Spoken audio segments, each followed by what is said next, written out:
Hello everybody and welcome for a quick look around the upper deck of this Boston Whaler Outrage 190 to give you an idea of her layout, where things are and if you think she may suit you. So as you can see, I'm standing just forward of the stern, so we're looking at the stern with the very nice and powerful Evinrude 150 sitting there with its steering gear. It looks in great shape just in front of it, and we think we've got about 274 hours on this engine.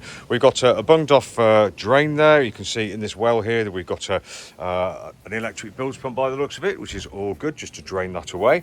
And either side of that well we've got a couple of seats here which are going to be useful for sitting and watching people behind you either doing their water sports or perhaps monitoring the rods of one of the rod holders, of which there are many on this boat. Down here we can see we've got the very nice and sturdy cleats here, really leading through the fairleads to moor her. Over the back end here we've got the auxiliary outboard bracket, but all looking nice and neat, and plenty of room here on this deck here, which is faux. It's not teak, but it feels great and will feel nice underfoot as well, I'm sure. But we've got lots of room here to administer this area and do what we need to do.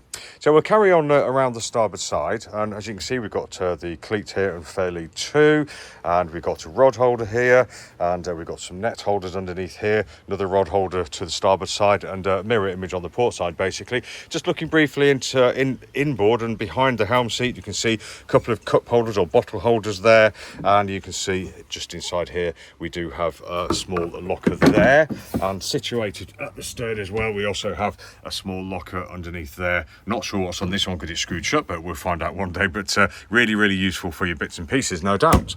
So carrying on along the starboard side, down the side deck, you can see we have got side decks which are textured for a bit of grip.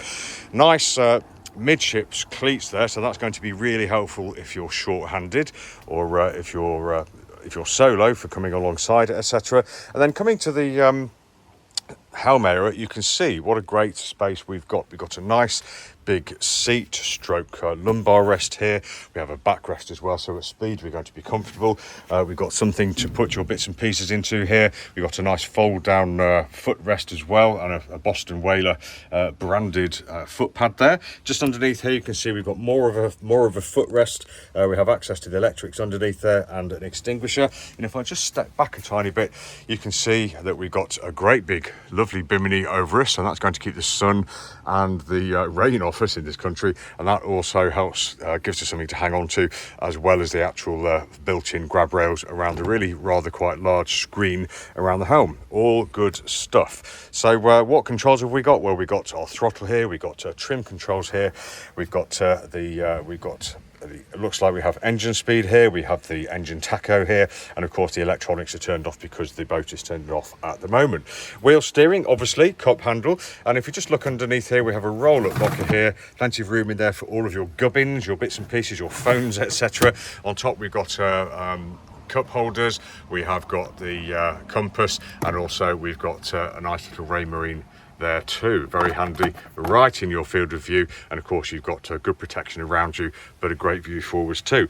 We have on the left hand side of the helm we've got the electric switches and the ubiquitous Fusion stereo, so that should be good for a few vibes, and another pocket here for your bits and pieces.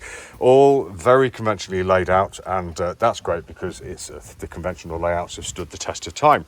Carrying along the starboard side, you can see we've got a locker down here that just gives access inside. Once this is taken away, we have nav lights on this boat.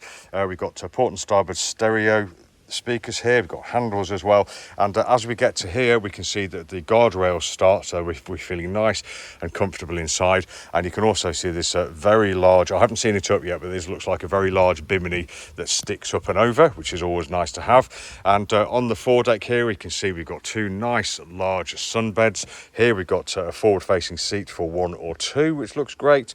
And on the foredeck you can see we've got two very beefy looking cleats there. We've got the Bruce anchor sitting in its roller as well, and generally lots of room because the bow kind of flares away, as do the guardrails as well, so really like. We have a locker underneath here. Actually that's forward lifting, sorry, there we go, nice useful locker. We can see we've got the electrics lead in there at the moment, and I think we've got some more rod stowage along the front bulkhead there, which looks great. Access to the probably the interior of the hull there through that watertight locker, but all looking fine to me. Carrying on Stern along the port side, you can see again we've got the midships cleat and more stowage underneath here for netting, etc., and a couple more rod holders, all looking fantastic. So that has been this Boston Whaler Outrage 190. Thanks for watching, and if you'd like to see more information, just go to boatshedeastbourne.com. Have a great day.